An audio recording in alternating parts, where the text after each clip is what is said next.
കുടുംബത്തിൽ പോയി പെണ്ണ് കെട്ടാറുണ്ട്. അള്ളാഹുവിന്റെ റസൂല് പറഞ്ഞു, കുടുംബ മഹിമ നോക്കിയിട്ട് ആരെങ്കിലും പെണ്ണ് കെട്ടിയ അവൻ ആ കുടുംബത്തിൽ നാറുമെന്ന് നബിയിനാ റസൂലുള്ളാഹി. അള്ളാഹുവിന്റെ പ്രവാചകം പറയുകയാ, പടച്ചവനെ പേടിയുള്ള പെണ്ണിനെ വേണം വിവാഹം കഴിക്കാൻ, ദീനുള്ള പെണ്ണിനെ വേണം വിവാഹം കഴിക്കാൻ.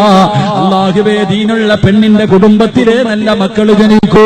ഒരേ ഒരു ചരിത്രം പറഞ്ഞു തരാ എന്റെ പ്രിയമുള്ള സഹോദരങ്ങളെ, ഹദീസിന്റെ കിതാബിൽ കാണാ, സാബിത്ത് ഇബ്നു ഇബ്രാഹിം എന്ന് പറയുന്ന ഒരു ചെറുപ്പക്കാരനുണ്ടല്ലോ, സുന്ദരനാട്, വല്ലാത്ത സൗന്ദര്യമാണ്. പടച്ചവരെ, വിശപ്പ് സഹിക്കാൻ കഴിയാതെ ഇങ്ങനെ നടക്കുകയാണ്, വിശപ്പ് സഹിക്കാൻ കഴിയാതെ നടക്കുകയാ. അവസാനം ഒരു പുഴയുടെ ചാരത്ത് വന്നിട്ട് തളർന്നു കിടക്കുകയാണ്.